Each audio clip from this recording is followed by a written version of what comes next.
Okay, guys, so this is the epilogue of Pontius Pilate. Pilate could never know it. He would have been astounded to know it, but apparently insignificant ex-prefect that he was, his would eventually be the most familiar name in all of Roman history.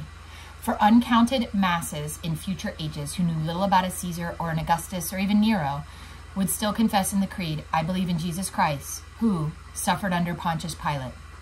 That's from the Apostles' Creed. Many would remember Pilate only in horror from the claws as the man who killed Christ. They would invent the most terrifying and certainly imaginative punishments for him: torture, exile, insanity, compulsive hand-washing, suicide, drowning, decapitation, being swallowed by the earth, and even that ancient punishment for parricide being sewn up in an ox skin with a rooster, a viper, and a monkey and pitched into a river. I know what that's about. Medieval legends would add the familiar stories of his restless corpse, accompanied by squads of demons disrupting loyalties from Vienne in France to Mount Pilatus in Switzerland, which I have been to, really cool, causing storms, earthquakes, and other havoc. On the basis of the earliest sources, however, it is clear that nothing of the sort ever happened to Pilate, let alone his corpse. The early Christian church understood that suffered under Pontius Pilate, not in the sense of blame so much as for purposes of historical documentation and chronology. Much subsequent Lenten preaching to the contrary, one of the earliest church fathers claimed that Pilate was already a Christian in his conscience. Greek Orthodoxy canonized his wife. To this day, October 27 is St. Procula's Day in their calendar, while the Ethiopian church recognized June 25 as St. Pilate and St. Procula's Day. Sinner or saint, cosmic blunderer or expedient functionary, Roman prefect or instrument of the divine, Pontius Pilate, beyond any debate, would become one of the very controversial figures in history. And now here is a historical note that I think is important to read as well as while we're doing this. All major episodes in this book are historical and have been documented in the notes below. Aside from the familiar role of Pilate at the trial and crucifixion of Jesus, such principal events as his involvement in the Standards affair, the aqueduct construction and riot, the episode of the Golden Shields, the clash with the Samaritans, and his recall are all attested by ancient sources, notably Josephus and Philo. Archaeology has supplied additional data concerning his construction of the Tiberium and the coinage he minted in Judea. As for coinage, there is no evidence that Pilate issued any coins during his first years in Judea. But in 29 AD, he minted bronze quadrans pieces embossed with the simpulum, a sacred ladle used for Roman sacrifices. Since the simpulum was widely used on coinage throughout the empire, this may have been a small attempt on Pilate's part to Romanize Judea. Later, in 30 to 31 AD, perhaps under pressure from Sejanus, Pilate issued the coin shown below, featuring a litus, L-I-T-U-U-S. And I'm going to put this up here for you guys to take a look at that right now.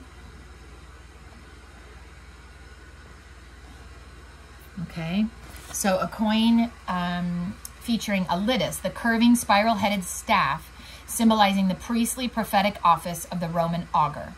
Thoroughly embedded in Rome's past, this crosier was used in consecrating the early kings of Rome. The litus motif was in general vogue on imperial coins at the time. It means cool.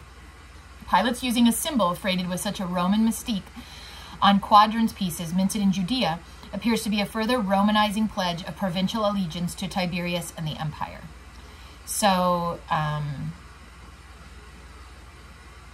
the litus is at the center of the verse, and the lettering is Greek, which means of Tiberius Caesar, or the 17th year of Tiberius's reign, is what the notes under those coins say.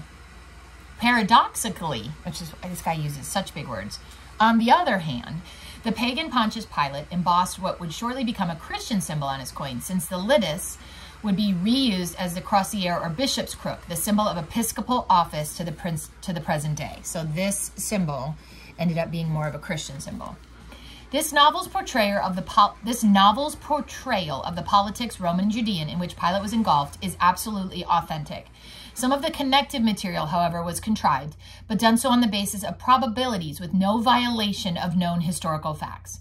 Because of missing evidence, some relationships were necessarily presumed. The true family gens of Procula is unknown, and even her name comes only from a very early tradition, the Acta Pilata in the so-called Gospel of Nicodemus.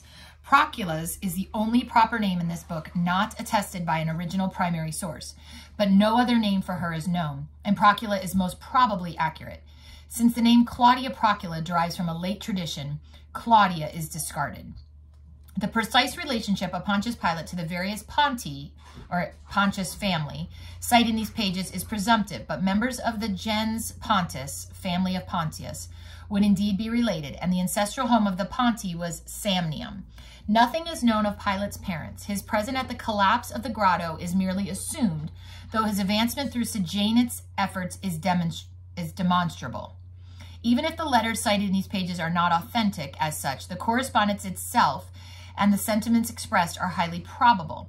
Indeed, some of the phrases in the letters are direct citations from the sources. Pilate's trip to Machaerus with Antipas is possible but not documented. His contact with Cornelius is highly probable, since both were Roman officers in Caesarea at the same time. It is not known if Pilate ever conversed with St. Paul, Herod Agrippa, or Caligula. Finally, his friendship with Cassius Chaerea, that I always had trouble pronouncing, is based only on the inference that Pilate did rise in office through the Praetorian Guard, where he would have known Chaerea as a fellow tribune. As indicated, there is an interesting divergence of opinion concerning the fate of Pontius Pilate. Aside from Tiberius's dying before he could hear the case, the original sources tell us nothing. The traditional negative view that Pilate committed suicide has been common ever since the church historian Eusebius.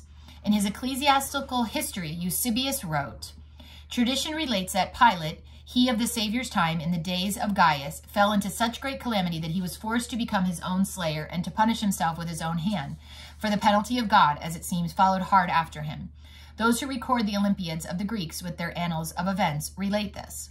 However, no extant records, Greek or otherwise, confirm this statement, and Eusebius himself calls it tradition. Indeed, in his Chronicon, Eusebius cites the Roman historians rather than the Greek as his source for the same statement, indicating he had trouble documenting Pilate's presumed suicide.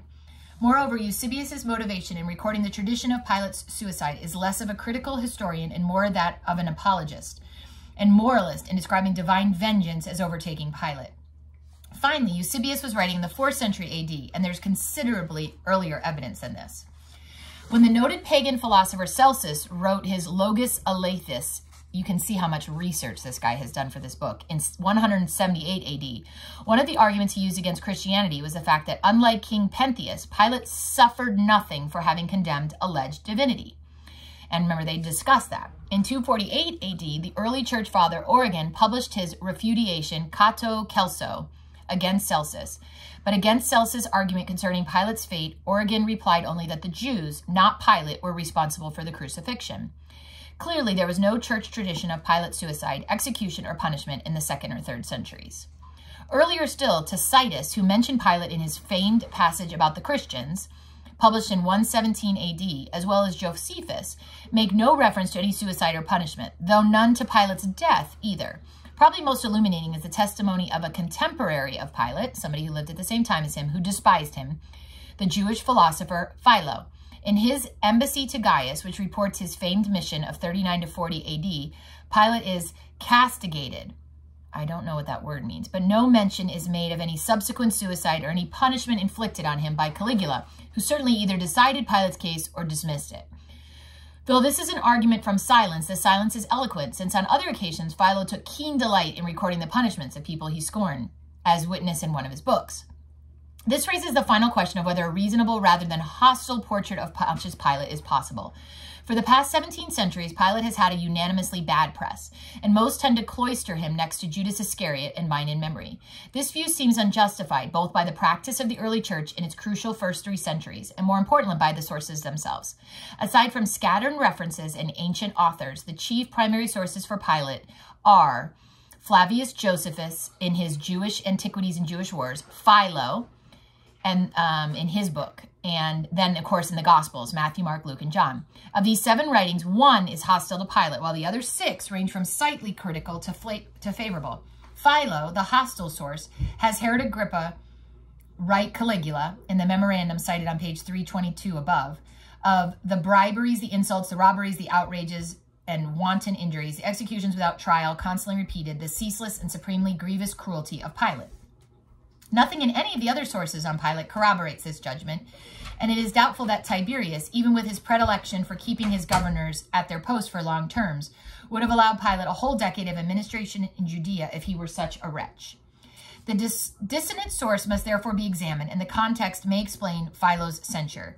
The Jewish philosopher despised foreign administration of Judea, and in the above citation, he seemed to be unloading his holy ire at the loss of Judean independence on the man who represented Rome in Palestine. Go back over there, please. Before his beloved Agrippa was made king. Since his account was published after Caligula's death, he was writing for the benefit of the Emperor Claudius, and it would therefore be in the interest of his cause to portray the previous Roman administration of Judea in the worst possible light, so that the Jewish homeland would not be returned to provincial status. Accordingly, we look not for clear history from Philo in this connection, but heavily colored emotion and lyricism, rhetoric and exaggeration. As Stuart Perrone aptly comments on Philo's reference to Pilate, this may be dismissed as just the sort of stuff that is traditional in a region where words have never been regarded as necessarily a reflection of fact, but are held to possess a being of their own, independent and free. The idea is as old as Homer. To call Philo's rhapsody lying would be a mistake. He was merely conforming to a conception of language which is not of the modern West. This opinion is largely shared by other commentators in works cited in the notes. Therefore, with Josephus recording Pilate's humanity as well as his blunders, and the New Testament casting him virtually as Jesus' lawyer for the defense before capitulation to popular pressure, a more balanced portrait of Pontius Pilate is possible, even if he is hardly the saint the Ethiopians would make of him. And then in the book here, every single chapter has many, many notes about the book. Tons of notes about it. And then there's also some maps on the back page, so you can see basically how far Rome was from Judea and some of those things. And so that is the conclusion of Pontius Pilate. I'm kind of sad it's over.